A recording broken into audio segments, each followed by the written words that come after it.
remember the coming of electricity to our farm. We were busy in the tomato cannery and had a lady sitting with our small children. All at once she burst through the door with a child in her arms screaming, "The lights are on!"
Welcome to White River Valley Electric Cooperative's 84th Annual Meeting of Members, live from our headquarters in Branson.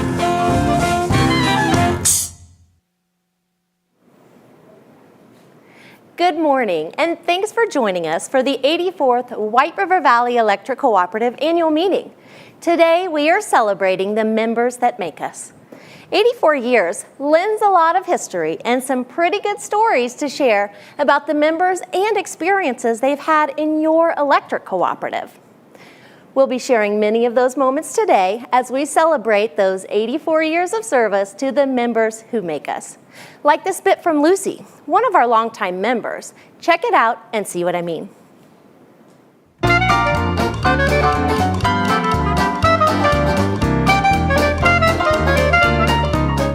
I want to thank you for that wonderful feeling when the lights come back on. I lived through the oil lamps, and boy, it's dark. Candles are nice, but praise the Lord for everyone at REA. Lucille, Lucy D., White River member. Thanks for sharing, Lucy. We're glad you're all tuning in with us today, and make sure to stay for the entire meeting.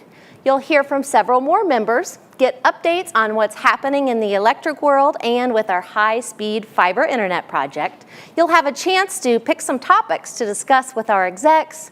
We'll announce prizes throughout the meeting, deliver live election results, and, as if you needed more, we'll have an additional chance to win electricity just for watching today.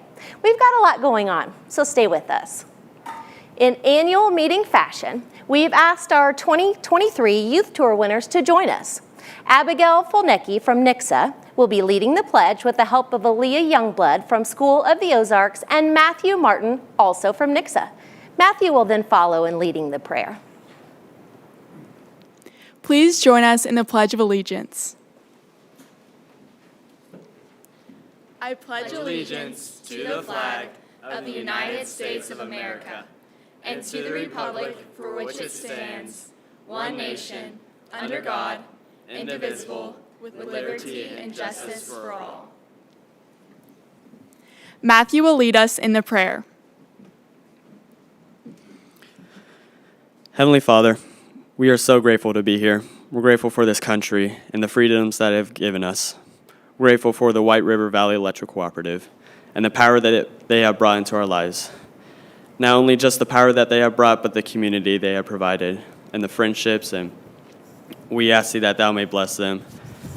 We ask thee that throughout this next year that we can be disciples of thee and that we can reflect thy virtues. We're grateful for the board members and how much love and care that they have for us. And we say these things in the name of Jesus Christ. Amen. We love the opportunity to start each meeting paying homage to faith and flag. We'd like to give thanks to our veterans, active military, and first responders for keeping us safe and ensuring our daily freedoms. And let's give a special thanks again to our Youth Tour winners. White River Valley is dedicated to encouraging our youth to become strong leaders, to help develop the communities we serve, and encourage them to serve in the years ahead. If you aren't familiar with our youth programs like Youth Tour and Cycle, I encourage you to check out the opportunities on our website. We continue to be impressed with the students who participate in these life-changing programs. Their insight, as well as their writing skills, public speaking skills, and more in the last few years, their video work, because candidates can now submit video essays as well. It's more than impressive. Check out this video from Miss Youngblood. She's one of the winners who just joined us. She used her videography skills and storytelling abilities to tackle this year's topic of how the cooperative will power her future. As I write this project, crickets chirp outside. The sun hangs low. However, when it sinks beneath the horizon and only the pale stars shine, I will continue to write. My laptop will still hum, and my words will still flicker across my page.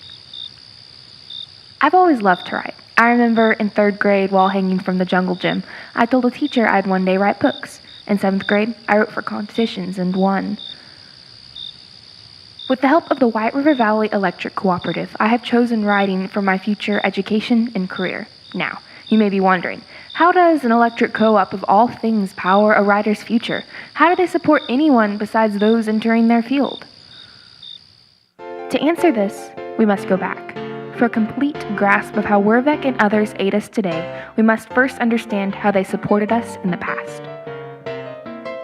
In the parched land of 1935, on May 11th, a 10-year-old girl named Aretha Redwing Robinson carried water from the bottom of a hill to her tiny house in Bergman, Arkansas.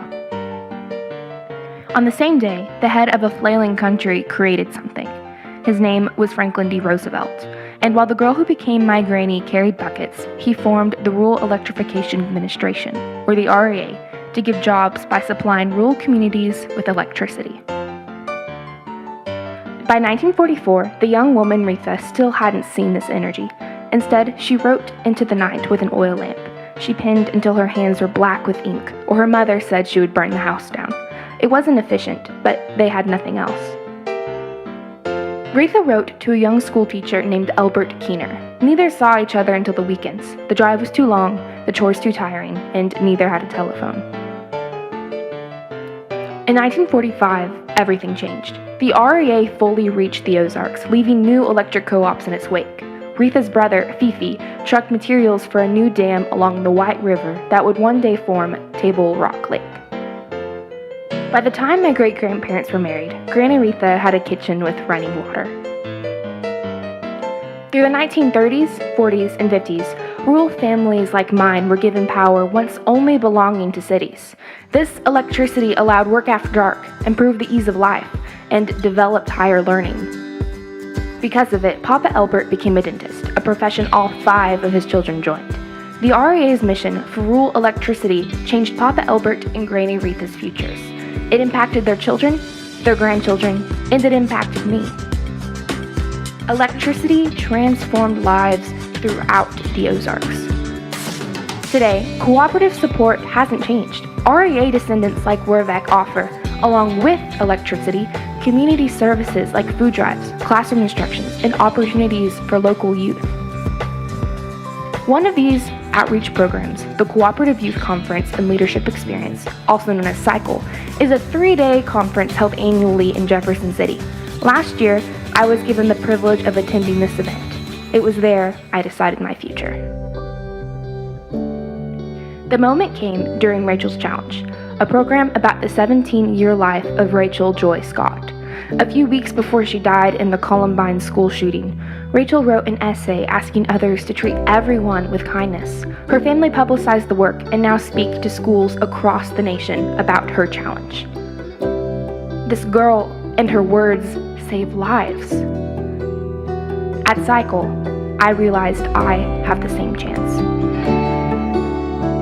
Today, I mention examples of how Wervec has and continues to power our future. Wervec and the REA have already changed family histories. They gave our loved ones the ability to further education without leaving their home and families.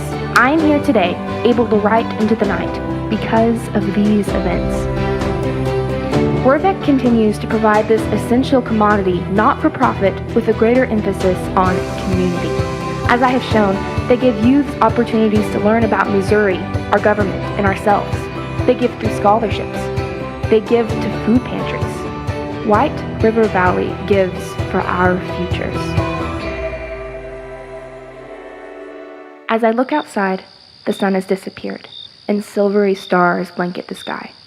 100 years ago, the heavens would have been the only light.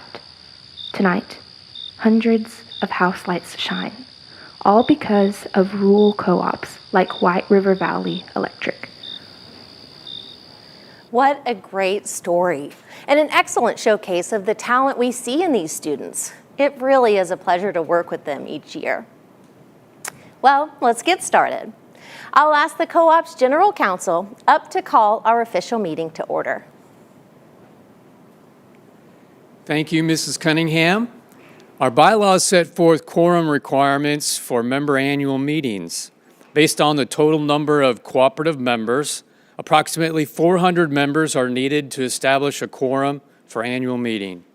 This year, the quorum is set by the number of qualified voting members in the director election and bylaw amendment vote. With 2,468 votes cast this year, we have met our quorum requirement needed for this meeting. On behalf of the board, I would like to thank each one of you for your participation in this voting process. It is my privilege to call this year's 84th annual meeting to order. Your board president, Mrs. Jenny Horton. Morning. When the co-op was founded back in 1939, members of this community knew that we were a locally owned business. That's likely because they or someone they knew played a part in helping to establish the cooperative. The novelty of receiving electricity eventually wore over time. The founders passed on and new people moved to the community, viewing the electric co-op like any other energy provider. But we are more than just a switchboard and financial statement. We are different, and the key to that difference is you, our cooperative members. Without your support and feedback, we would not exist. The electric utility industry is changing, and our energy needs are changing. But the guiding principles of the cooperative model are not. We continually look for ways to improve to meet the demands of the growing population and our overall lifestyle changes. It's been a year since the White River Board of Directors met for an intense strategic session to review the fiber feasibility study and the many months of research conducted by our dedicated staff. As in previous years, the needs of our members spoke. We heard you and we voted to move forward with this project. Let me assure you that your cooperative will deliver. That decision didn't come lightly, and running all of the checks and balances to make sure the models would work was a long process. The cooperative principles shape the way the electric co-op is run, as well as the opportunities we provide for our members. We will ensure that those same principles are carried out with our fiber business, White River Connect. Directors spend a significant amount of time serving in this complex industry. We have a financial responsibility to the co-op and our members. It is our role to help to guide the direction of the co-op while accepting the risk and responsibility of business operations. This helps us to hold our commitments of returning capital credits, just as we did this year with over $3.1 million back to you.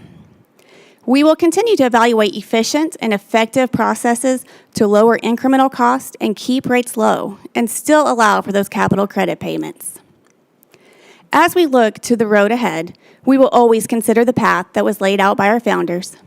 We will strive to connect the rural communities we serve with new opportunities. And we're excited to say that those new opportunities will include high-speed fiber internet. However, we will not lose sight of our mission to deliver safe, reliable, and affordable power to our members while enhancing the lives of those we serve. We appreciate the opportunity to serve you, and we look forward to doing so for many years to come. Thank you.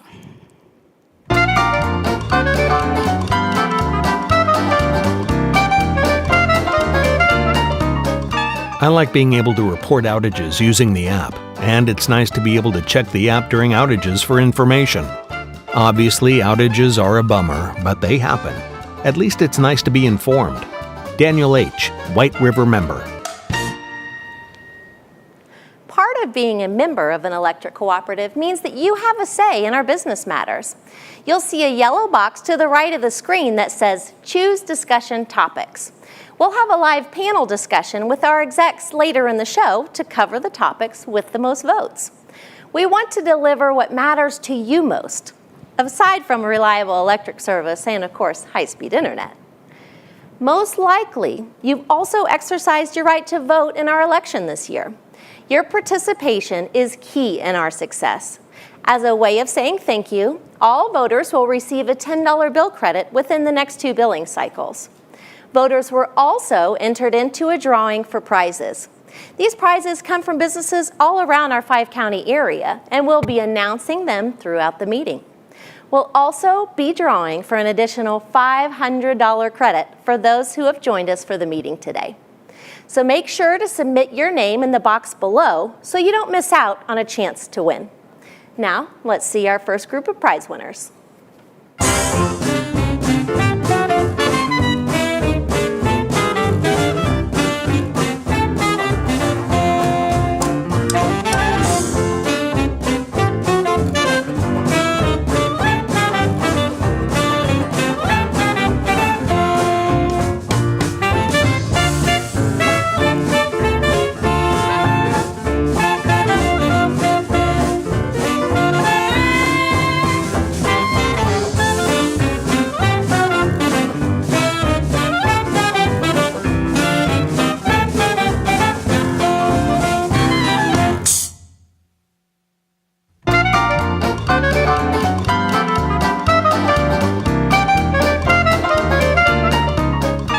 We just want to let you know how thankful we are for your excellent service and dedication.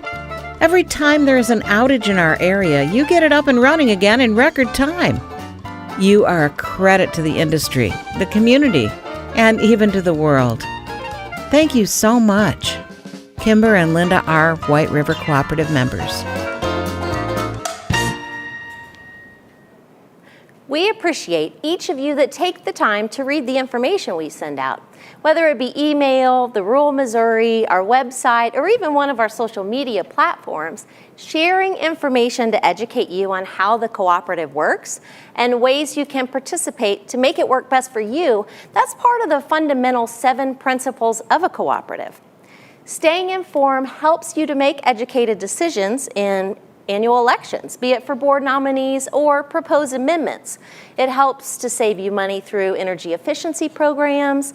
It also provides you with vital information to let you know what legislation or industry happenings could potentially affect you.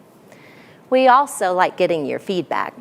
Remember, we're trying something new to engage with you throughout your time with us today.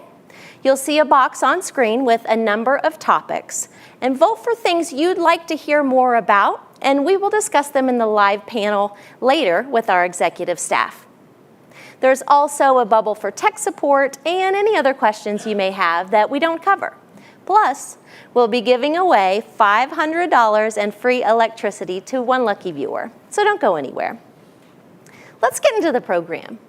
Check out this video from a few of our electric employees having a roundtable discussion about the daily task of delivering safe, reliable, and affordable power to your homes and businesses.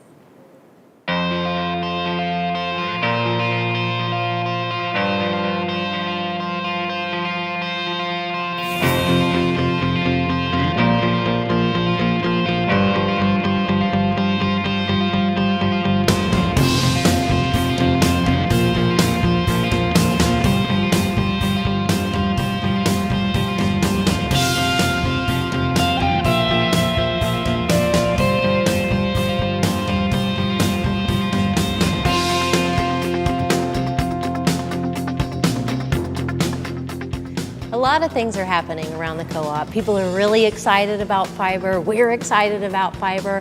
But it turns out we still have a pretty substantial electric business to run, right? We've got a lot of things going on behind the scenes to make the most value for our members and the membership that they have at the cooperative. They're the members who make us, right? And a lot of that behind the scenes, of course, we want the lights to come on, but there's some great deal of prep work that goes into that, whether it's proactive actions, load forecasting. We've had some crazy winter weather events too in the last few years. Bobby, you were front and center of that. What was going on behind the scenes to make sure that the lights stayed on? Right, yeah, it was, Storm Elliott was extremely cold, and fortunately it didn't last quite as long time-wise as Storm Uri did. But from all these past storms, we've been able to learn a lot from them, get strategic plans in place to prevent power outages, and as well as our electrical engineers. Our power engineers do an awesome job coming in doing load studies, and then they're there countless hours during the storm, watching the temperatures, watching the loads and the peaks and so on, and then communicating that information with us in the field to go make adjustments as needed, like with fuse sizes or breaker settings and things like that to make sure that we can keep the power on and keep people's heat on and their lights on during these extreme weather conditions. All hands on deck. Yeah, all hands on deck. And Ross, you're right in between operations and engineering at dispatch. What did it look like from your end? Oh, like they're saying, all hands on deck during those situations. We'll just continually monitor all of our substations, all of our feeders, and if they're getting anywhere close to going over what we set as a limit, we will have our dispatchers that are there 24/7. We'll work with them and our system techs and work on trying to get those adjusted to where your lights don't go off during those times whenever it's that extreme cold. A lot of planning, and we sure appreciate everybody's efforts and working together to make that happen. It's not one particular department, right? In addition to what we're doing here, I know our power providers and just many power generating utilities across the country are having challenges with power supply issues because coal-fired plants are closing sooner than anticipated.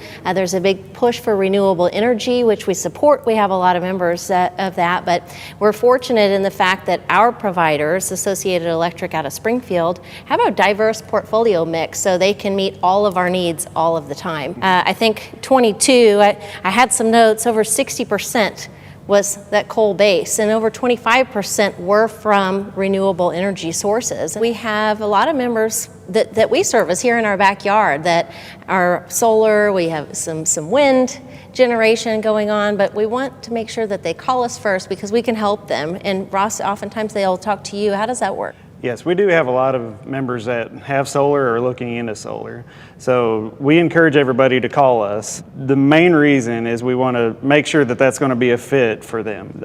We'll be able to look at their usage history and see like how big of a system that you would want.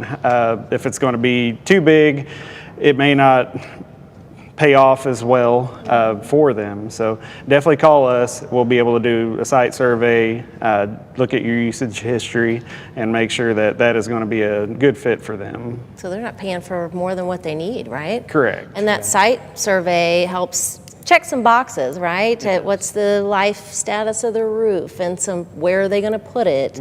All of those things that will help them on that return on their investment, right? But it does take a dedicated meter and some agreements that we have to do. Walk us through that. We have what's called a net meter agreement. So they'll fill this out with the help of the solar vendor, and it will just explain how it's going to be installed, where the equipment's going to be, and then we'll go through a process and make some changes or approve that. So once they get it installed, we'll come out and inspect, make sure that it does not backfeed onto our system, because one of the main reasons we do this is we don't want it to backfeed whenever our linemen are out working on the lines. That voltage could very much hurt somebody. So it's a big safety aspect, is the main reason why we're doing that. So then after that, and it passes, we will install a net meter. And the net meter is a little bit different from our regular meters. The regular meters just read all of the energy going through it just one direction. Okay. The net meter is a bidirectional meter, so we're going to be able to accurately read what they're using, what they're producing, and then each month you'll be billed on what's called the net reading, which is the difference between what they've used and what they put back on to the system. Well, and I think sometimes there's some confusion about what they're paid for that too, right? Because that's at a wholesale rate, just as our power providers pay for it. So what they don't use, then they sell back at that wholesale rate. So figuring that when they're looking at what the return on investment is going to be really is key. That, you know, a big piece of that puzzle. It is, and according to the state of Missouri, that's how we will reimburse that, through that wholesale rate. So that's why you don't want to build too big of a system, because your amount of return on investment is going to be a lot longer of time in order for that to happen. So you definitely want to make it size for like what your current needs are for your residents. Well, because the idea is to save, right?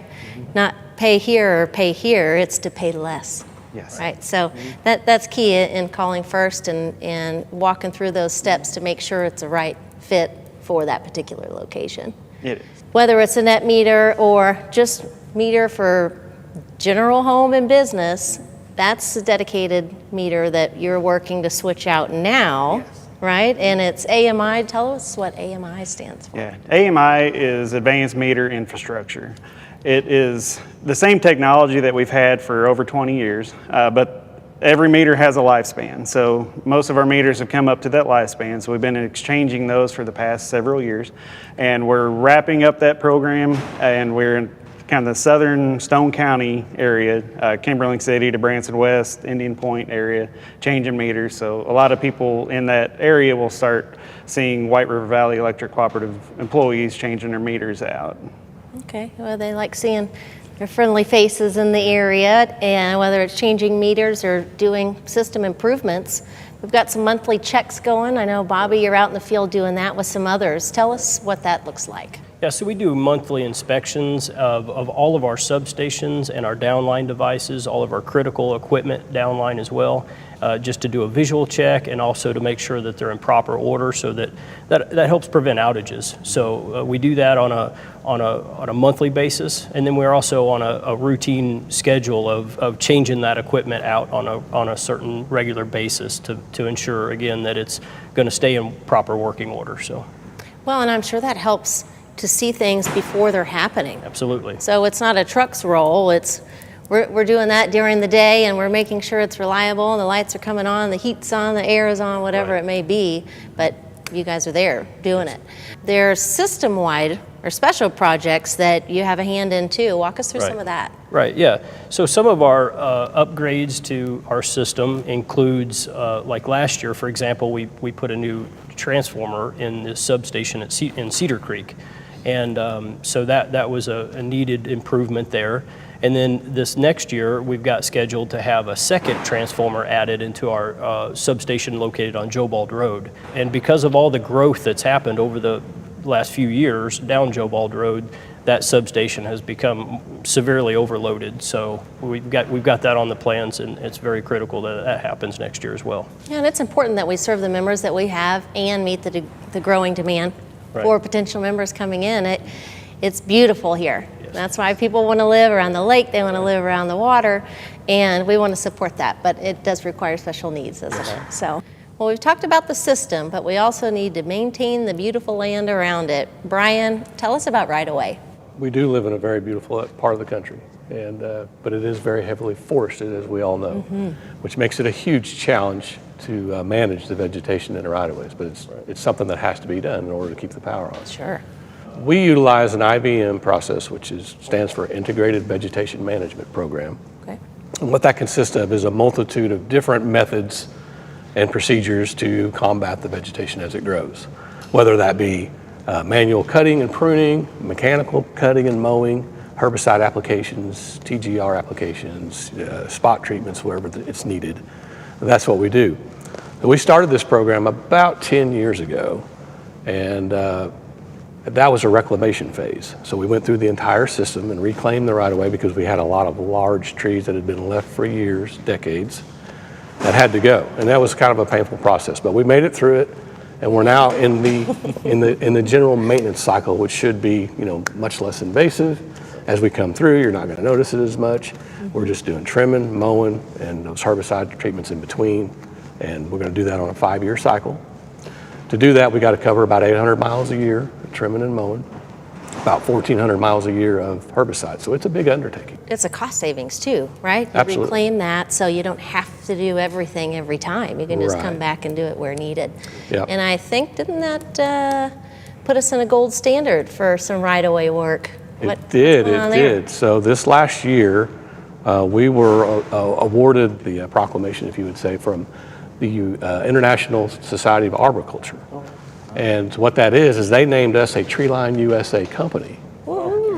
And what that means is that we submitted our methods and strategies and the things that we're doing to combat the vegetation, and that we're doing it the right way in their eyes. But it's not only that. We also participate in Arbor Day. We go to the schools in our communities and we plant trees with the kids, and we talk about right tree, right place, things like that. That's so fun. And yeah, it's those a good kids time. get right in there. They love planting the trees. They get in there and shovel dirt, get in the hole and get dirty. Yeah, they love it. They do. But and we love doing it. we do. But that was an honor for us to receive that. There's only a handful of utilities in the state of Missouri that have that. Proud and humbled. Absolutely. it's really working because we have less outages. Yeah. We're out for less amount of time if we do have an outage, because those tree outages are some of the most costly that we have to mitigate, right? Yeah. And they happen the most, so as it so goes. So it all comes around a cycle there, not only for the costs and lowering costs, but reliability. But internally, we're doing a lot of work on maximizing our functionality through employee training and new software. Tell us how dispatch is working. So Ross mentioned earlier that we've got dispatch 24/7, 365. So we've always got somebody in the seat that's monitoring the entire system. What's going on load-wise? Are there outages? Are there blinks? They're sitting there monitoring that. And as those problems arise, then they dispatch crews out to address them. Now, they're highly trained in what we call OMS, or outage management system. And that's just the entire system in general. But one of the key components of that is called SCADA. And SCADA stands for Supervisory Control and Data Acquisition. Okay.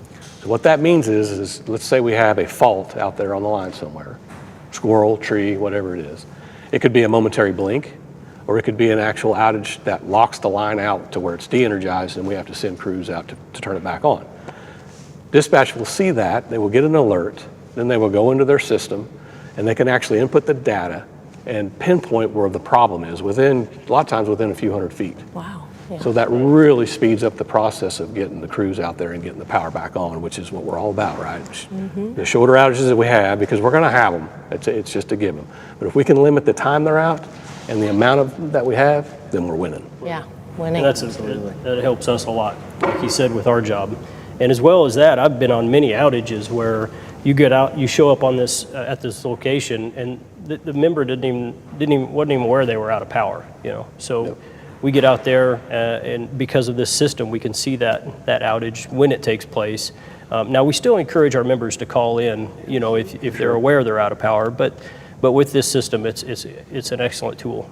Well, SCADA and our dispatchers, they're really the key ingredient to outage communication. The eyes and ears. Yeah, the eyes and ears. And like you said, sometimes they may not even know that you're there. Right. But they're still going to get the same level of service because we've either identified it through our intuitive system, we're tracking it on Smart Hub, they're reporting accurate information on Smart Hub, and then we can turn it around to engineering and make strategic choices moving forward, whether it be equipment or things for right-of-way that need to be done, right? So all pieces of the pie, and that also includes the folks on the other end when they call in and talk to somebody, and we've been doing a lot of training and just enhancing how that customer service delivery looks. Dustin, you've been front and center on that. Tell us a little bit about it. We're doing a number of changes. We've had a number of changes over the last probably 12 months. One that I'm excited about is call monitoring.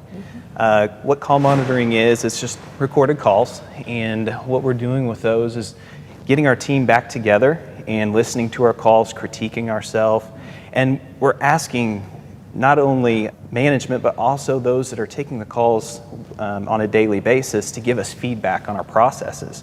We're critiquing ourselves 365 just to improve the experience of our members.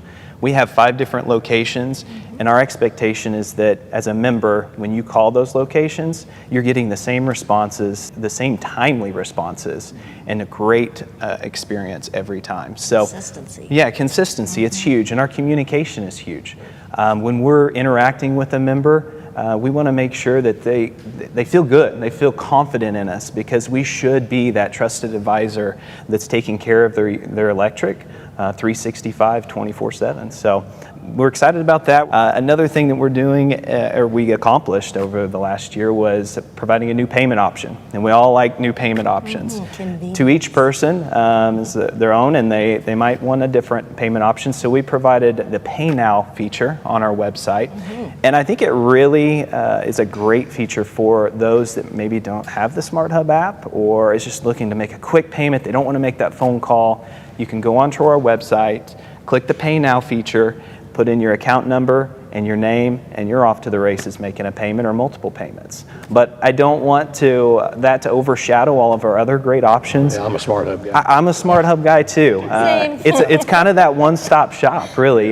You can report an outage, you can get updates on outages, updates with what's going around the cooperative, whether it's lobby closes or you name it. See your usage. See your usage, your daily usage. That is so important, especially if we're trying to conserve and bring down that bill. So I highly encourage you to tell your friends and family, as a cooperative member, utilize Smart Hub. But we also have auto pay and a number of other features. But we're excited about the changes going on in our area. And we even have online apps now for pretty much every service that we offer. So we can do business with anybody from their couch. So it works out there too. But if they do want to come in, we've got a lot of growth and looking forward to the future, right? I think Branson just got a facelift that is really providing some benefits. You've been firsthand in that as well. So tell us a little bit about Branson. So with fiber coming on board, so will fiber employees, and we needed to make some space for them. So that brought on the remodel down in the lobby, and it looks great. We're very excited about it. Not only are we going to be able to serve oncoming fiber customers, but our current electric members much better. One benefit that we've already seen from the remodel, outside of just how great it looks and how inviting it is the collaboration. You have your veteran employees that know the cooperative and know the cooperative way and how to take care of those members in every situation and scenario. And then you have your oncoming new ones that are just learning. And it's great for them to sit side by side, those teammates, and be able to get great feedback and provide a better experience for our members. Yeah, the best-in-class service. That's what we're always shooting for, right? Sometimes those upgrades look at a whole new building because maybe there's one that's a little old and much need of, what we were looking at, an upgrade or a tear down. Ross, what's going on in Ozark? Ozark is going through a much-needed remodel. Not so much a remodel, but a brand new building. So the existing building, we were just running out of space. We were running out of places for our employees, for all the new equipment, for just things necessary to do our job daily. And with that, we are building a new building just right adjacent to that. So it's just something that has been needed for a long time. And Brian, you've worked there for a long time. I worked there for about 18 years, and we've needed to do this for several years because when it rains, it pours, and I mean pour in the building. Pour inside, yeah. There's a little bit of water issues. Well, I know the employees are excited about it. They'll be able to be in that same space to collaborate and provide the best service to our members. I know our members are curious to see what's going on over there, so the cat is out of the bag, right? Excited about all the opportunities ahead, and as we meet the growing demands of our members, going on again, we live in a beautiful area that includes lakes, rivers. We've got some water crossings coming up to make sure that everybody gets the power that they need. We have these new buildings, we're prepping for fiber, and that's already showing benefits to the electric side of the business that we're excited about. I mean, helping with all the pole change outs, and that's going to support an infrastructure for smart grid and downline devices, all helping us to serve the member better, right? It's a great day to be a co-op member. I know we're all co-op members. It's always a good day to be a co-op member, but excited about today because we get to share about the great things that we're doing to increase the opportunities for our friends in rural America. Thanks, guys. Thank you.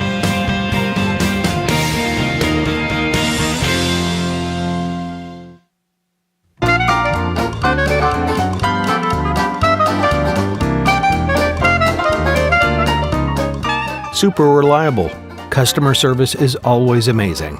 However, I had one issue and it was taken care of immediately. I am looking for another house, and one of my must-haves is White River Valley Electric Cooperative Service, or it's a deal breaker. Thanks to all the linemen and those behind the scenes, you have a powerful impact on our community. Pun intended.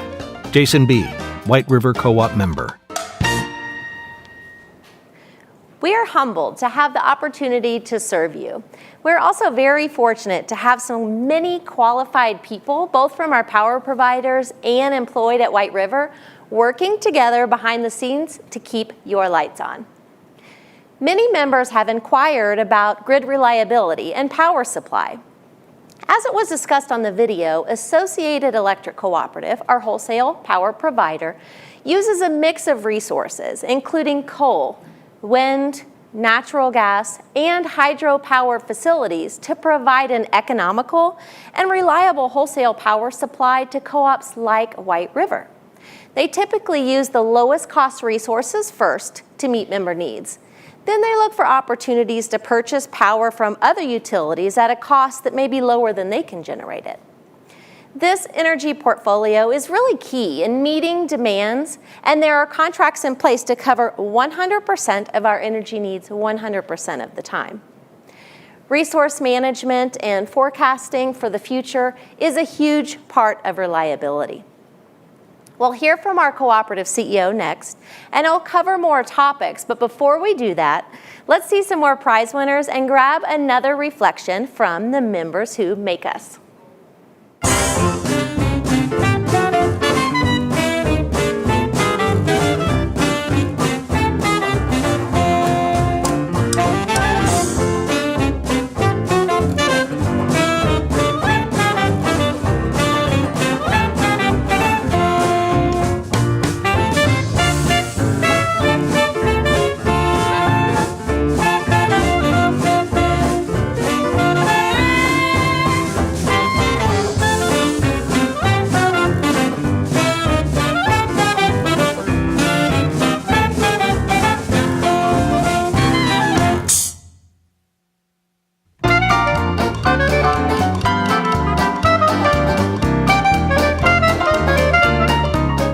The White River Valley Electric Cooperative makes it possible for thousands of people to enjoy the modern conveniences of life. It is this that allows me to have jam sessions on the electric guitar with friends. It's the reason that I can go out in the dark to go running. It's the reason that I can be the greatest version of myself and continue to do so. Matthew Martin, Youth Tutor Delegate, Nixa High School. Good morning, and thank you for attending the 84th annual meeting of White River Valley Electric Cooperative. We had a wonderful year serving you, our members. Despite weather challenges and the impacts consumer demand had on our electric system, our team and partners worked hard to ensure you had access to a reliable and resilient power supply. We also made progress on our exciting new high-speed internet project. In December of last year, we experienced one of the biggest weather events in the history of your electric cooperative. Over the past 2 years, the winter weather has created an extremely large demand for our electric system. This has resulted in incremental costs for the cooperative to pay to increase. Even though we just experienced a sweltering hot end to the summer season, this summer's peak was over 40% less than the last 2 winter peaks. White River is now a utility that has an extremely high winter electric usage, and proper planning is necessary to keep the power on. In December, we were lucky. Our power suppliers planned well ahead of the winter temperatures, and they had enough capacity to serve these high electric demand periods. Our neighbors that have been retiring fossil fuel plants without planning of any replacement generation were not so lucky. These early retirements of generation facilities jeopardized the entire electric grid. With the growth of electric loads, retirements of existing generation are forcing power suppliers into situations that require rotating outages. In times of high peak usage, rotating outages place additional stress upon the power system and on you, the members. Associated Electric, our generation supplier, has contracted to build over 900 megawatts of additional generation to meet the needs of its membership. But the permitting and construction process could take as long as 4 years to complete. I can assure you that as soon as the financial and technical answer to the problem of future generation is found, Associated Electric will have a well-defined and truly member-centric pathway forward. They will not, I repeat, they will not sacrifice the reliability of your electric service getting to that point. When it comes to power generation, you should have been hearing the words reliability and resilience in the media. The CEO of Associated Electric was called before a United States Senate committee to testify on your behalf concerning reliability and resilience. Both sides of the aisle agreed that current policies threaten the ability to serve loads under peak conditions. All generation types, including nuclear, wind, solar with battery storage, and fossil fuels, will be necessary to assure the resilience of the grid stays intact. Also, rebuilding and expanding an aging transmission system and updating the capacities of the current system will be for the next generation will also be a priority. There's also a plan for firm transmission using strong regulations to secure and protect our grid reliability regardless of what may happen around us. With more usage of electricity, a more resilient grid will be necessary to ensure that neither shortages nor outages will diminish the ability to properly serve you, our members. Speaking of outages, we had a difficult summer outage season this year.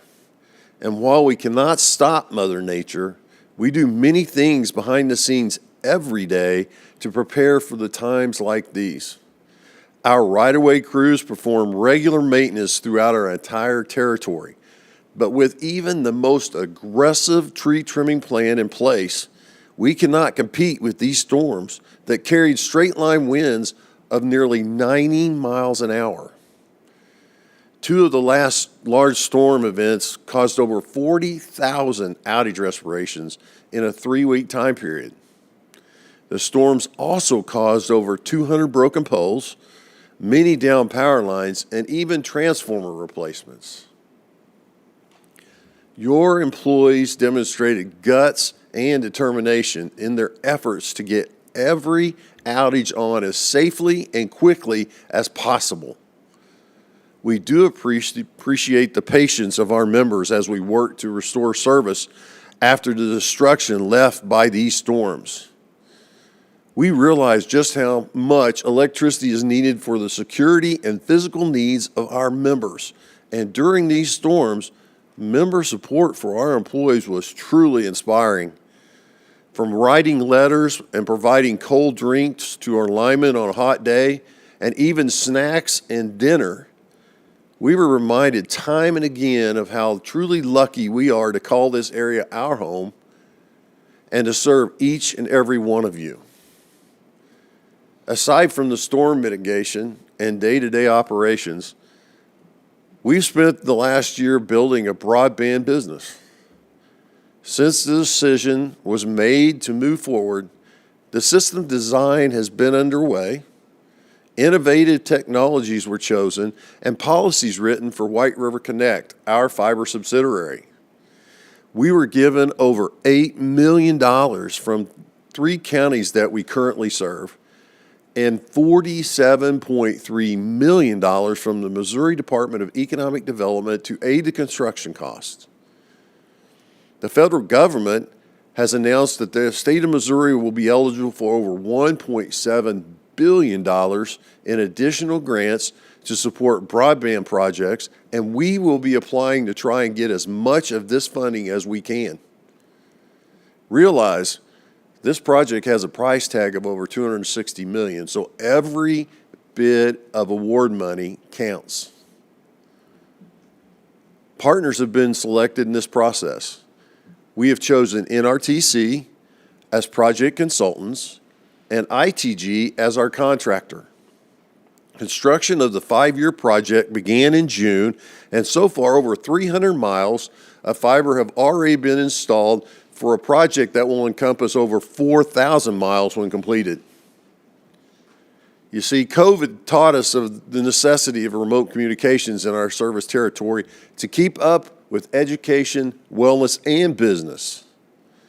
You as members will see planners and contractors and engineers working on clearance issues, make-ready crews preparing our power lines, as well as construction and splicing crews out in your communities before we can even connect service to our members.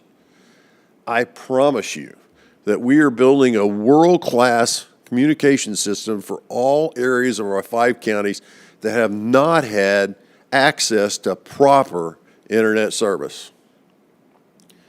In conclusion, I expect that in 2024, we will see the lighting up of hundreds of miles of fiber optic lines that will provide much-needed internet services for our membership.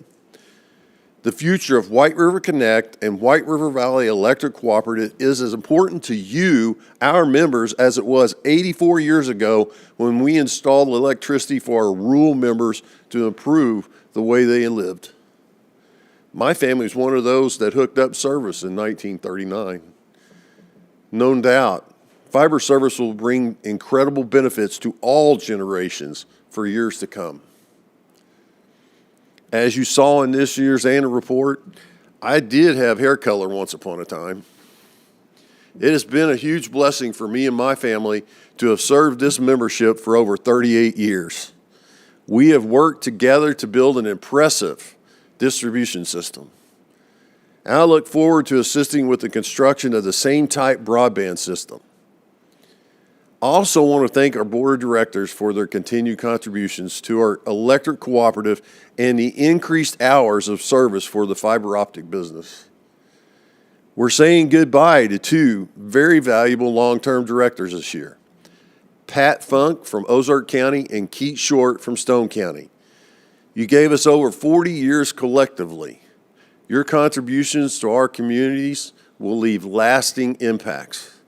It's truly been a pleasure working with you. Thank you very much. And to the members who make us, have an enjoyable day, and thank you again for being with us for your annual meeting.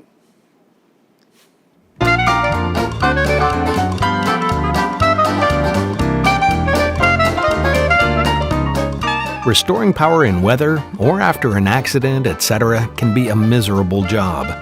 Thank you for hanging on a pole while I'm on a couch. No complaints here. Charles R., White River Electric Co-op member. It's great hearing from our members. There doesn't have to be an outage, though, for you to share your feedback. Our doors are open Monday through Friday. Members can also give their feedback through the Member Alliance program and at whiteriver.org anytime, day or night. These options allow the board to address our members' concern year-round instead of just once a year at annual meeting, be it online or in person. We keep you informed through our website and social channels, and for less than $5 a member per year, we have our monthly publication in the rural Missouri. Whatever format it may be, we're here to serve you, employees or our board of directors. Our board secretary-treasurer will review important financial pieces here shortly, but before, let's grab a few more prize winners.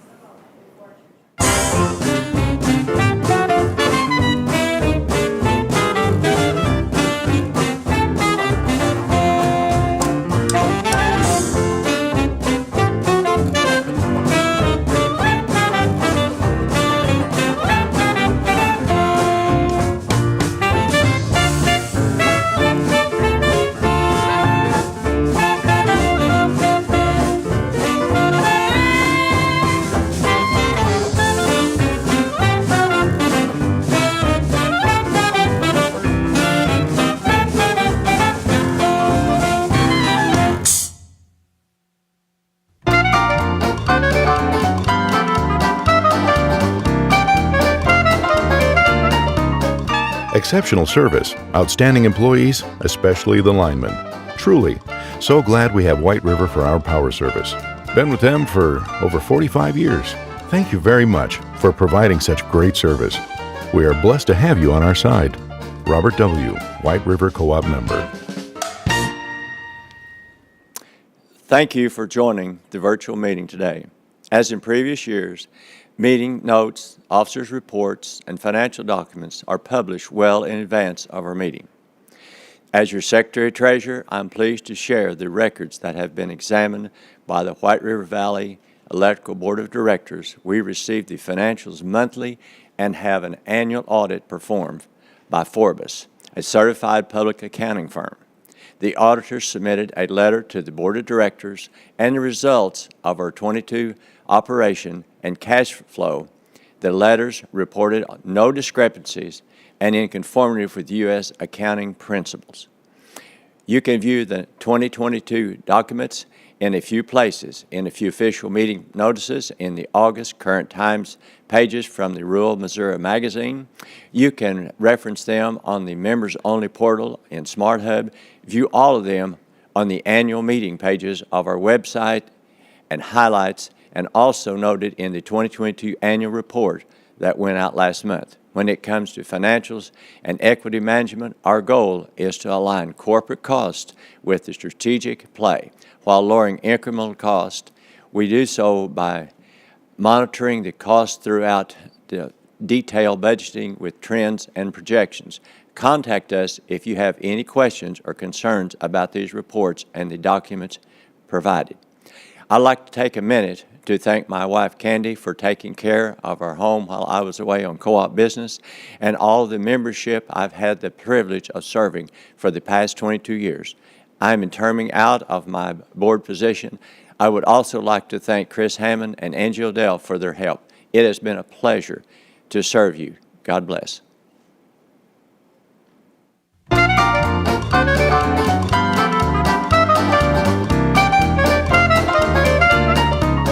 I will remember the coming of electricity to our farm. We were busy in the tomato cannery and had a lady sitting with our small children. All at once she burst through the door with a child in her arms screaming, "The lights are on! The lights are on!" We were all excited to hear this news. Mrs. Ballou, White River Valley Electric Cooperative's 4th member. As you just heard from Mrs. Ballou, supporting businesses is something the cooperative has done since the beginning. We strive to be a resource and engage with our members however they need us. It's part of who we are and one of the things that set us apart as a cooperative. Aside from the core services that we offer to our members, we're out doing our part in the community. One of the ways that we do that is through our annual food drive, The Power to Turn Hunger into Hope. It'll kick off in a few weeks, and you'll be able to donate online, in person when we're on location at your local grocery store, or by dropping goodies by your office. Visit our website under the community section for more details on that. And remember, all donations do stay local and support a dedicated pantry in each of our 5 counties. Every dollar donated will provide 4 meals to our neighbors in need. So together we really do have the power to turn hunger into hope. Okay, guys, you still have a little time to vote for the topics you want the execs to cover in the live panel discussion coming up shortly. And don't forget to drop your name in the box below for a chance to win $500 in free electricity. I know prizes are a favorite part of the meeting for many folks, and that's okay. We like sharing and celebrating you. And speaking of sharing, I know you're waiting on details of what's happening with our fiber project. Let's hear from some of the White River Connect employees to see what's going on in the process of connecting our communities with fast, reliable, and local high-speed internet.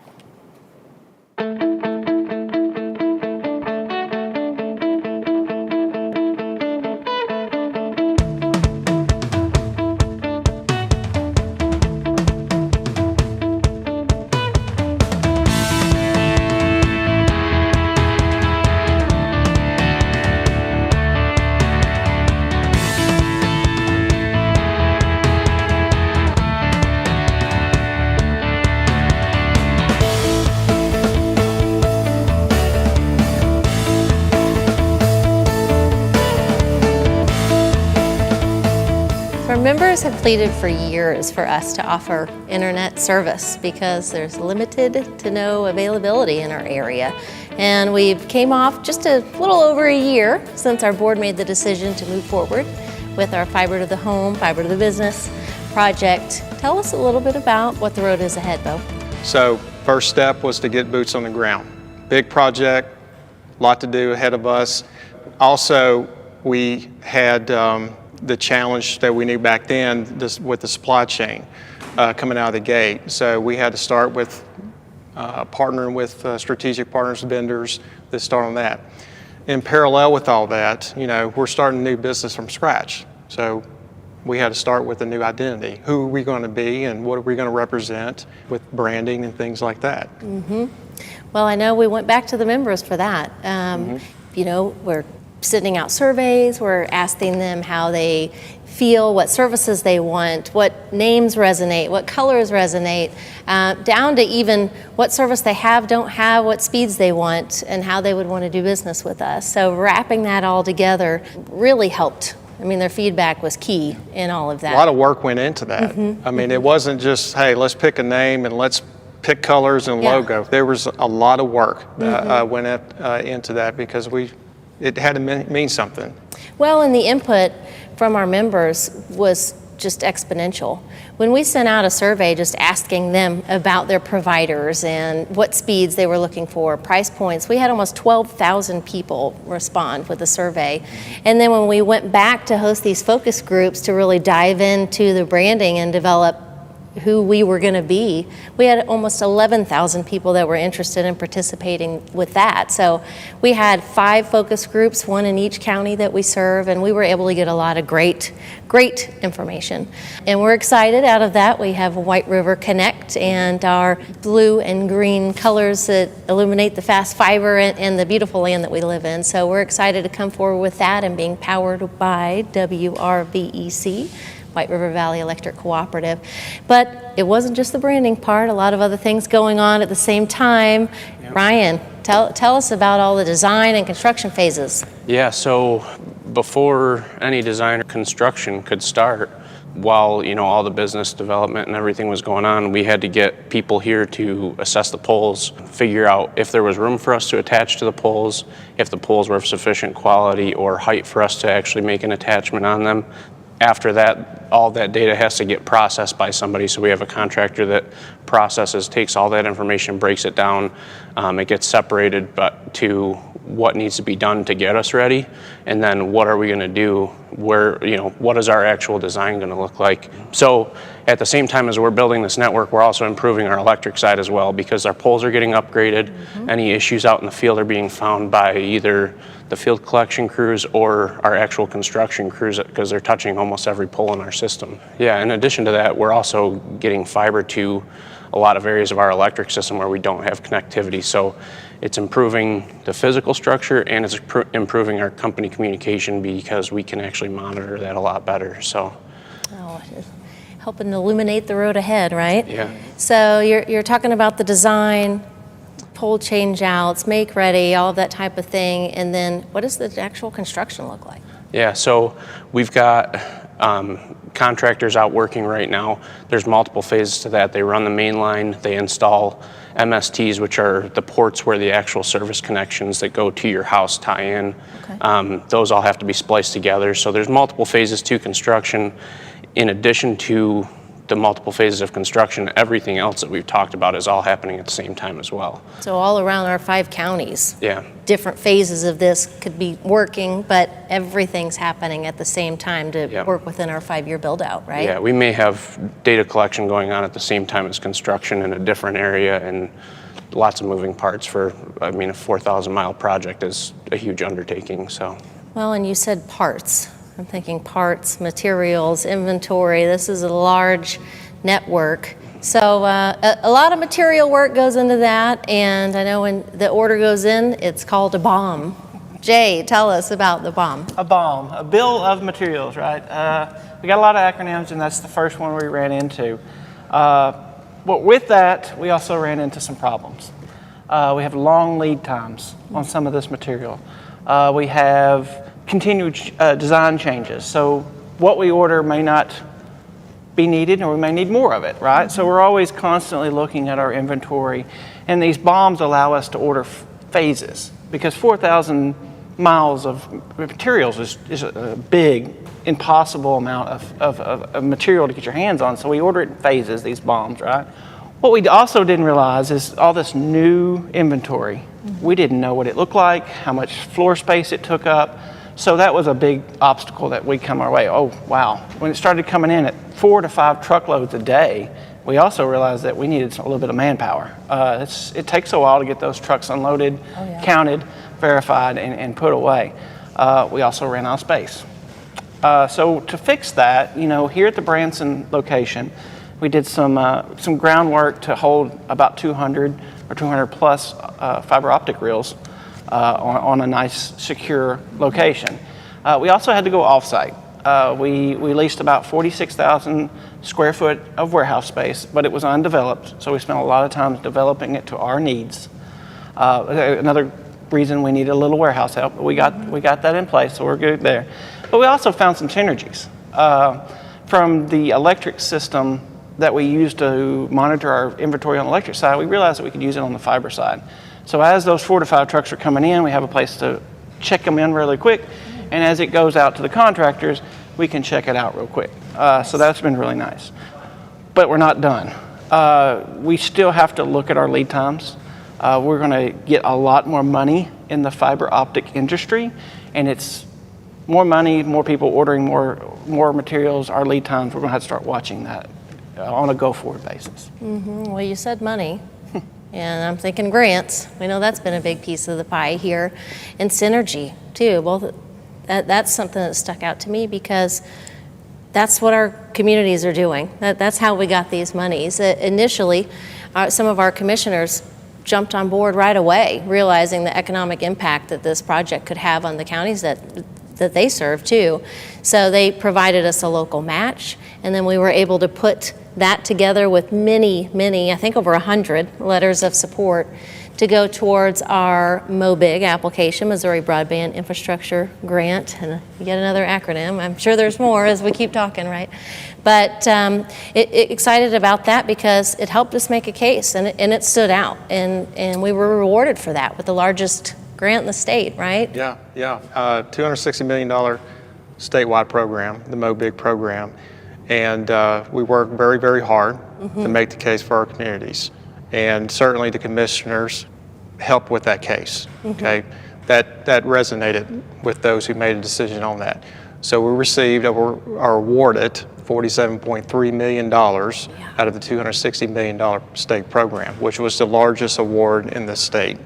So yes, we're very honored, and however, we're going to continue to work hard for any other upcoming opportunities, which one is the BEAD program, another acronym. Yeah, I think that's, I had to write that one down, I always forget. Broadband Equity Access and Deployment Program, and that's a great example. So $47.3 million is still just a piece of our over $260 million project, just for our footprint. So we need every bit that we can, and administration has announced BEAD for the state of Missouri over $1.7 billion with a B. So that's a lot of dollars here, and something that we're probably not going to see again, at least in those amounts. I think you're right. This project's very challenging in terms of the cost of it. Very challenging, a lot of rock, terrain. The construction is just higher than you see in most areas. So the grant program is a big need for us in our communities to make this project a success. We still have areas that we believe that should qualify for the BEAD program. And the difference is $1.7 billion compared to the MOBIG program of $260 million. So this is a huge program. And we do have these areas that we're going to work hard to make our case again and why they should fund these areas. And working hard on behalf of our community, and also strategically work with the state and assure them that we will meet their objectives and what they're trying to accomplish with these grant programs. Well, and straight from the governor's office is Connect All Missourians, right? Yep. And we know that 20% of the people in Missouri are considered unserved, and 60% of those live in our footprint. So we have a strong case, and we're going to continue to make that, as you said. And nobody should be limited on their opportunities just because of where they live, right? But before we can even offer service, we need to know what we're offering, what speeds, what costs, what equipment that we're using, the software that manages our customer base and the service itself, all to make sure that we're delivering on that fast, reliable, local internet service. Bo, tell us about business readiness. So as we're developing our outside network, we're also developing the operations and what's needed for this business on the inside too.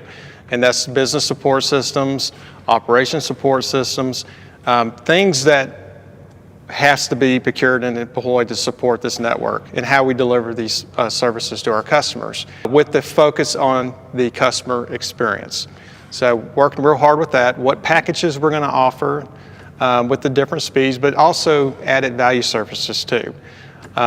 Developing our website, ways that we effectively communicate with our customers and the public, things like that.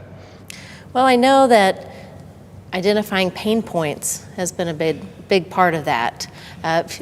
We're experiencing the same things too, right?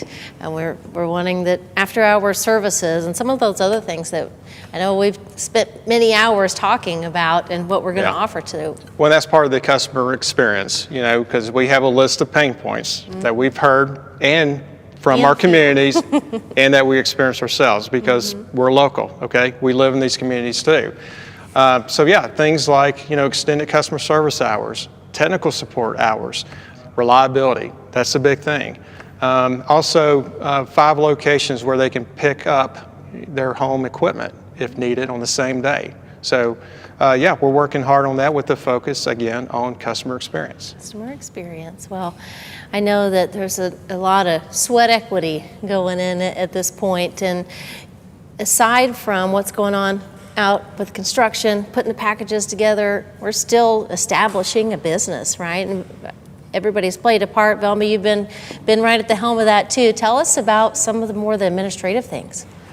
So we're developing clear guidelines and standards to govern all aspects of the business. We're defining our vision and our mission, and that's really going to be the driving factor behind all policies, all of our procedures, establishing our long-term goals. Within that business structure, we're also doing, we're having to develop the hierarchy, the departments, who reports to who within each department. Compliancy is going to, be a big factor in this business, and so we're learning, the laws and the regulations that go along with that. Consistently reviewing and adapting to all of those is also a big part of this. And we're utilizing our existing employees and, scaling up as the business grows. Well, in staffing, people can go to the website, whiteriverconnect.com, to see when we have jobs available, as they'll be coming as the need requires. But we'll also have packages, the different services, a pretty cool feature where people can even enter their address and sign up to get information to be the first to know when it's available at their location. So a lot of resources there, and of course they can follow us on all of our social channels. But we're just excited to get this thing up off the ground, right? But asking people to be patient because it is a 5-year project. I mean, we're building a business from scratch. We're putting together an infrastructure that's going to be the biggest project in 84 years, right? So on that note, Bo, do you want to leave us with any parting words? So we have a lot going on, and even beyond what we discussed today, but the message is that we're coming. We're coming. Thanks for sharing, guys. Thank you. Thanks.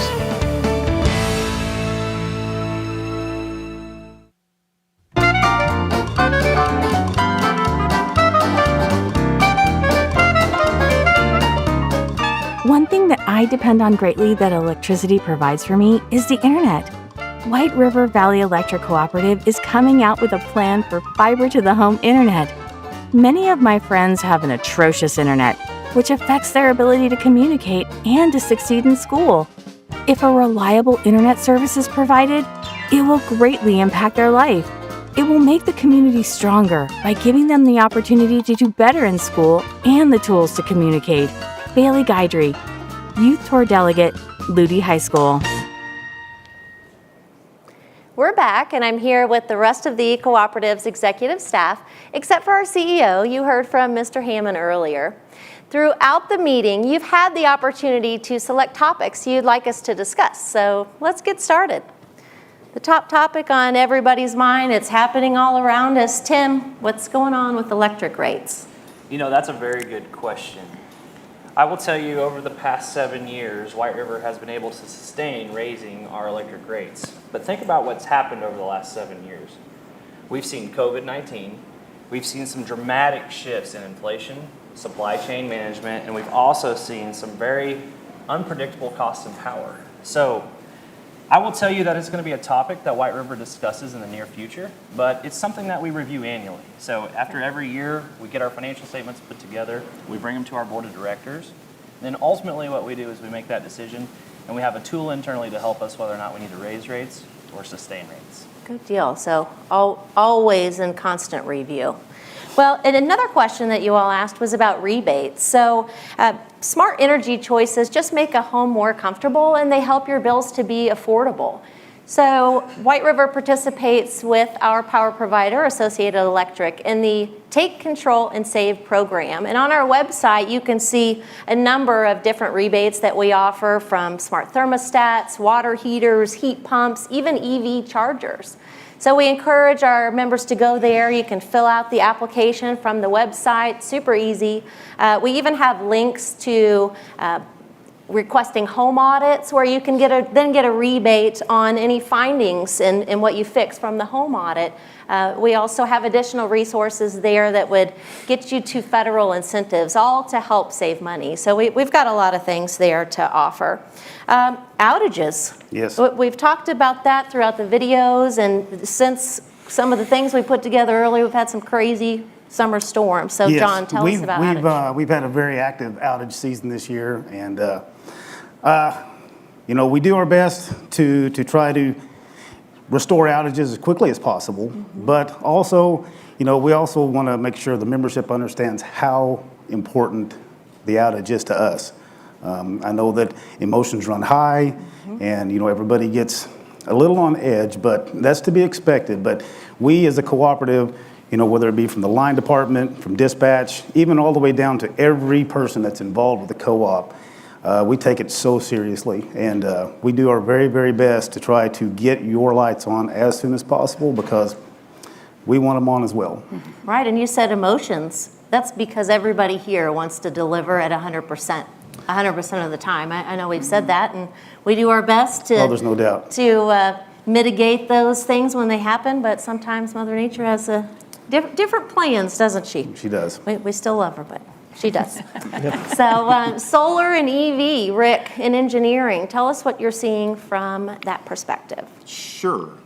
With regards to solar, I would like to, Ross in an earlier segment did a nice job of covering that topic, but I would also like to put in a safety plug for the importance for us to know where that behind the meter generation is, because of its ability to backfeed onto our system. So, and I would direct our members to our website, which really has the resources they need to make good decisions. And with regard to electric vehicles, haven't seen a major influx in our service territory yet, but we definitely are keeping our eyes on that industry because of the potential profound impact it can have to the demand for electricity. So definitely keeping tabs on that. Absolutely, and as the adoption increases, we want to be ready to meet our members' needs and make sure that we can sustain from a power capacity too. Sure. Okay, thank you. So cyber security, JC in IT, what are you guys seeing? Well, as you know, cybersecurity is one of the most important aspects to information technology today.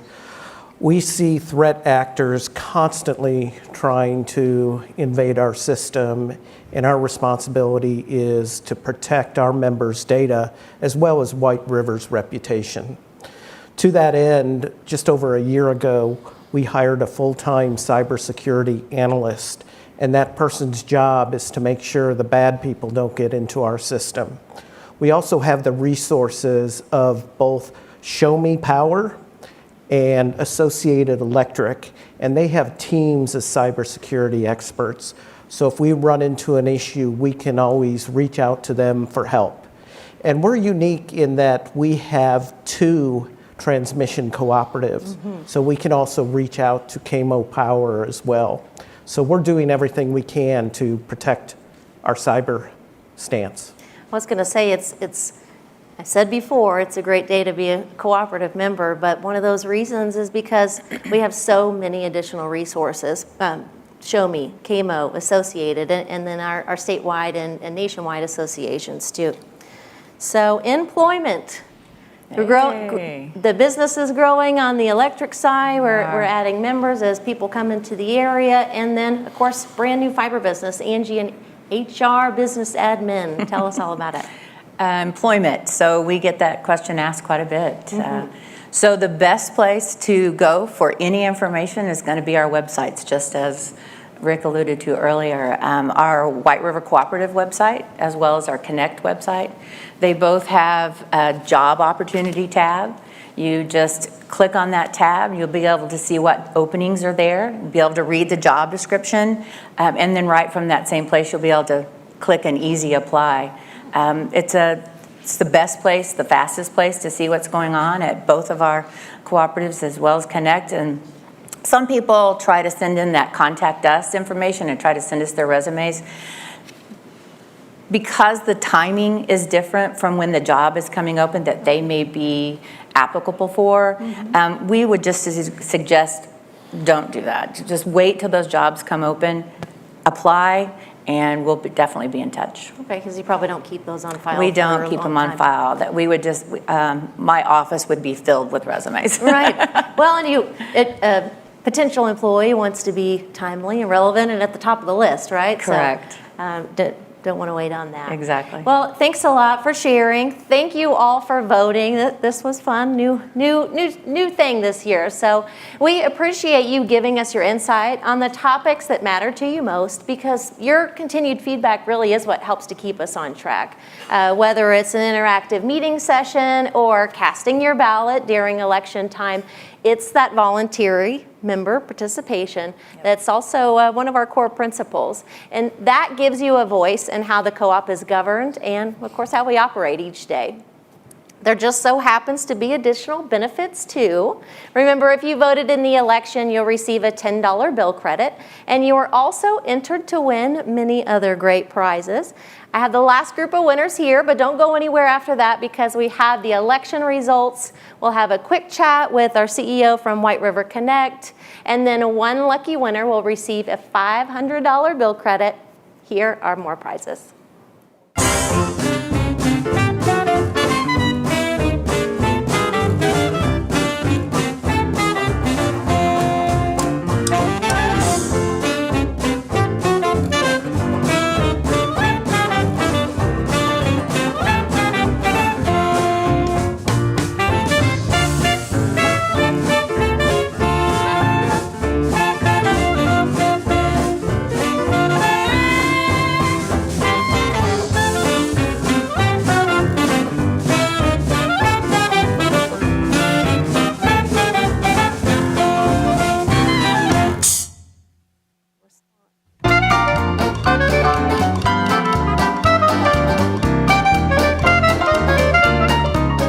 This co-op is absolutely the best in the area, and probably the state.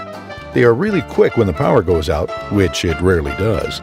The linemen are super friendly, and I couldn't be happier. I have White River Valley Electric Cooperative from my power company. James D., White River Co-op member. The call for board candidates was made in June through our cooperative's dedicated pages in the Rural Missouri magazine, which included information on qualifications and commitment to serve on the board of directors. Formal qualifications are specified in our bylaws and summarized as follows. You must be a member of the cooperative. Your primary residence must be in the county and district you will serve. You must have an account in good standing. You cannot be a current applicant or employee of White River. You cannot be a close relative of a White River employee or incumbent director. You cannot be employed by or financially interested in a competing enterprise. You must have the capacity to enter legally binding contracts. And as it currently stands, if you don't meet the primary residence requirement for electric service, you must be the principal of a business or organization on White River's lines. Significant time is devoted to the cooperative by all board members through attendance at monthly board, committee, and association meetings. On average, about 25 hours a month is spent on board-related business by each board member. Board members review cooperative information, reports, and communications in a timely and responsive manner, prepare for meetings, talk with fellow co-op members, and complete continuous director training to achieve credentials on their education and skills for service. Board members also have significant engagement with their community and have a clear understanding of the cooperative model and principles, fulfilling fiduciary duties as they guide and direct the business and affairs of the cooperative. There is risk and responsibility for each director and personal liabilities if their duties are not met. Directors are paid per diem for their service to the cooperative, which depends on the number of meetings and events attended throughout the year. More information about director compensation can be found in the members-only portal in SmartHub. The nominating process for our board of directors is set forth in our bylaws. There are essentially two ways to make the slate of board candidates. You can apply and proceed through the nominating committee process, or you can become a petition candidate by obtaining 15 qualified signatures. Candidates coming through the nominating committee are vetted and are interviewed by the committee. Petition candidates simply have qualifications confirmed. They are not interviewed. The nominating committee of 9 members organized in June of this year. Committee members included Chairperson Corey Clayton, Secretary Lanny Kearns, along with Linda Gregory, Tammy Morton, Dylan Jones, Sheena Loftus, Cheryl Burnett, Dan Leland, and Callie Linville. I want to express a sincere thank you to all the committee members for their service. You play a vital role in the governance of the cooperative. The nominating committee reviewed all the written materials submitted by the candidates who applied and met on June 15th to interview all candidate applications. There were 11 candidates in all who submitted applications for 3 board seats up for election this year from Stone, Christian, and Ozark counties. After the interview process, the committee deliberated and selected candidates for member consideration, ranking the candidates in order of preference and strength. The nominating committee minutes were included with your August issue of Rural Missouri, and the slate of candidates that have been nominated by the committee this year are District A, Stone County, John Cooper and Leon Frazier. District C, Christian County, Jeff Hyatt. District E, Ozark County, Jim Britt, Greg Donnelly, and John Turner. This is how your full slate of board candidates was formed for this year's vote. In addition to our director election, we have 2 bylaw amendments presented for member consideration and approval this year. One related to annual meeting planning, and the other related to campaign financing transparency for local control of your cooperative. I will next introduce Mr. Chris Massman, who is a representative from the Association of Missouri Electric Cooperatives, our statewide association. He will share more about this year's election process and the steps utilized to keep our elections fair and secure. Chris? Good morning. My name is Chris Mastman with the Association of Missouri Electric Cooperatives, and our association, along with our partners, Pioneer Utility Resources, once again handled the proceedings for the 2023 White River Valley Electric Cooperative annual election. The 2023 election was held once again online with the option to request an absentee ballot. Online voting was open from August 14th to August 25th, and I am excited to announce that we set a new record for member votes this year. Before voting, members were required to verify their identity using the following 3 data points: the member's name, their membership number, and unique PIN number. Once again, once these identifiers were confirmed, members were able to gain access to the ballot on the secure website or given the opportunity to request an absentee ballot. The absentee ballots were printed on watermarked paper, making them impossible to copy, and came with instructions that the ballot must be returned in the provided unique envelope. All ballots returned were received within the provided rules. To ensure that each member was only allowed 1 vote, we used a digital membership database which electronically marked each member once they voted online or made the request for an absentee ballot. Once voting closed, we compiled the results from the online and absentee votes and got the following voting numbers and election results. There were a total of 2,419 online votes and 49 absentee votes for an overall total of 2,468 votes, which again is a great voter turnout for White River Valley. Thank you for taking the time to vote in this year's elections. And the election results are, in District A, Stone County, John Cooper received 1,456 votes, and Leonard Leon Frazier received 740. The winner is John Cooper, and he will be elected to serve a 3-year term. In District C, Christian County, Jeff Hyatt received 2,116 votes and will also be elected to serve a 3-year term. In District E, Ozark County, Jim Britt received 1,305 votes, John Michael Turner received 520, and Greg Austin Donnelly received 365 votes, making the winner Jim Britt, who will serve a 3-year term. For Bylaw Amendment 1, flexibility on annual meeting dates, there were 2,251 yes votes and 160 no votes, so the bylaw passes.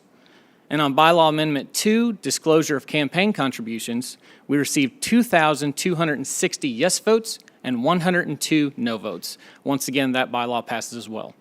Congratulations to the winning candidates and to the member opportunities that these bylaws will allow. I will now turn it back over to White River's attorney to verify the results. Christian?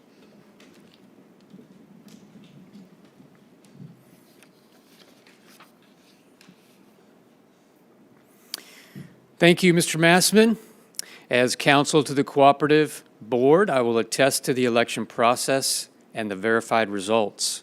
We appreciate your assistance with the 2023 election, utilizing online and mail-in ballots. We will adjourn the business portion of the meeting, but send it back to Cassie to wrap up.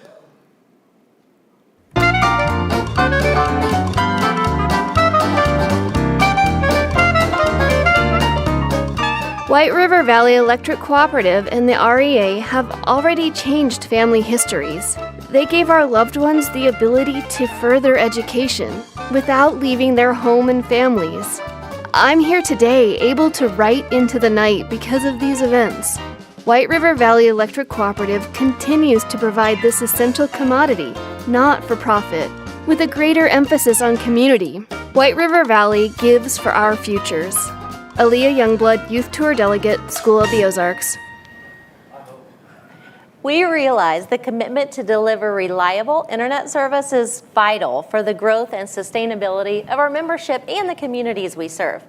The CEO of our new fiber subsidiary, White River Connect, is here to cover a few things. Mr. Jackson, we get asked a lot of questions, so I'm happy here to answer the top 3 for us today.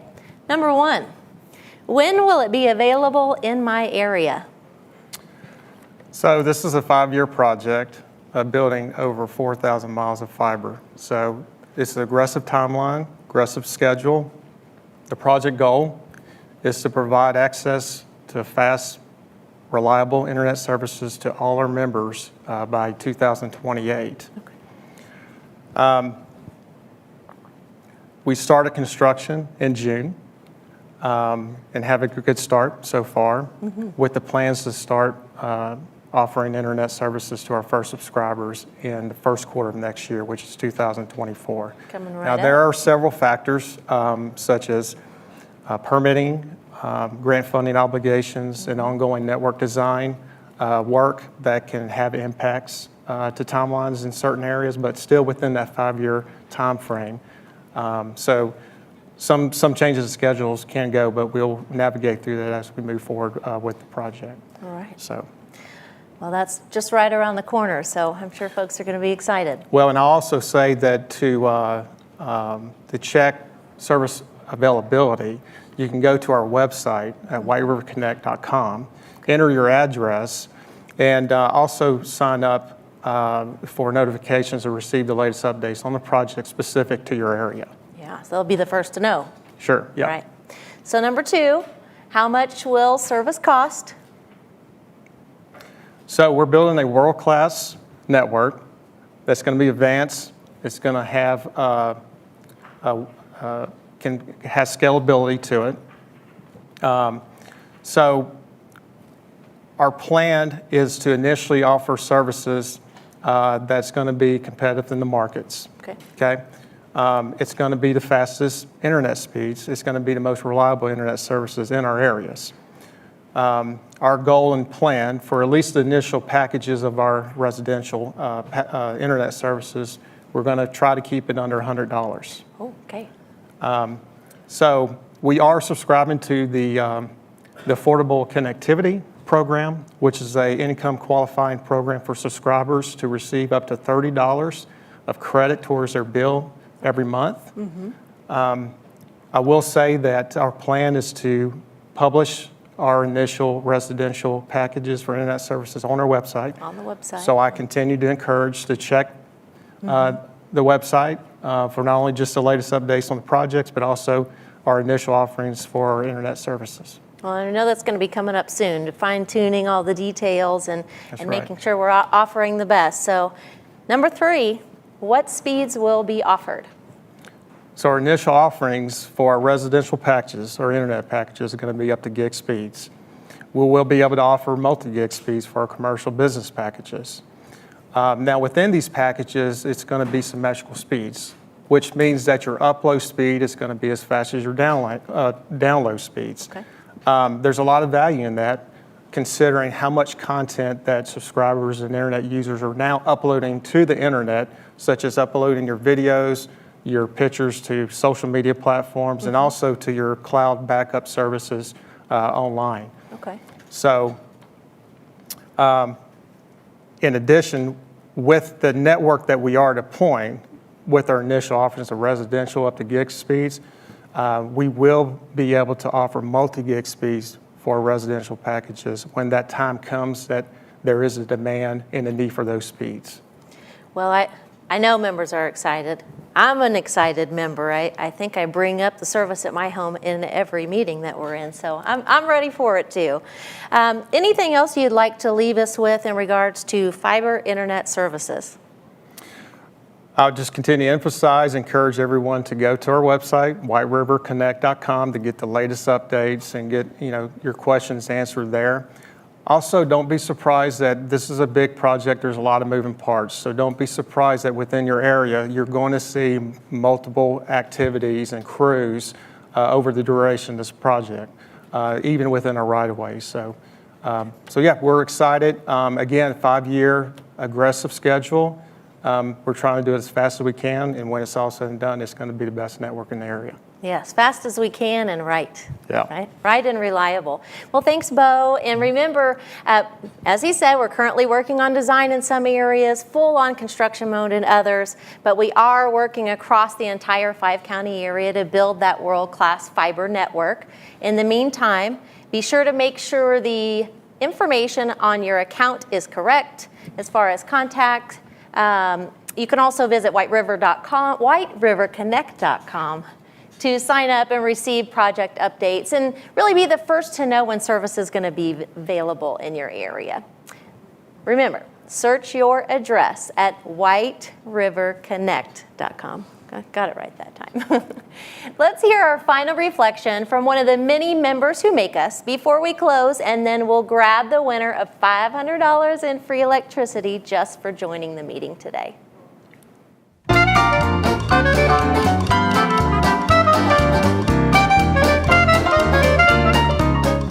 This was our first big grant, and we loved that it concentrated on nonprofits in Douglas County. With the grant and volunteers, we were able to get all the arena lights installed and working. Thank you to everyone at White River for choosing Buck Your Club as this year's recipient and making this possible. We will never forget this. Amber Feidler Smith, Buck Your Club, White River Plugged In Grant recipient. We love being a part of our communities. Our commitment is strong and just another part of the cooperative difference. Whether it's grants or other support offered through our Operation Roundup program to appliance rebates that help offset your energy use and lower the bill. We're always here to serve you. For joining us today, you had an opportunity to win an additional $500 bill credit. We really appreciate you participating in your electric cooperative. We've drawn for that winner. Have it here. It is Beverly Esker from Ridgedale, Missouri. Beverly, you have won a $500 bill credit for being part of the meeting today. We appreciate you all joining us and each of you that voted in our election proceedings this year. It's been a pleasure to celebrate the members that make us and share what's happening with your electric provider, White River Valley Electric Cooperative, and soon your internet provider, White River Connect. Have a great rest of your day and a safe and fruitful holiday weekend.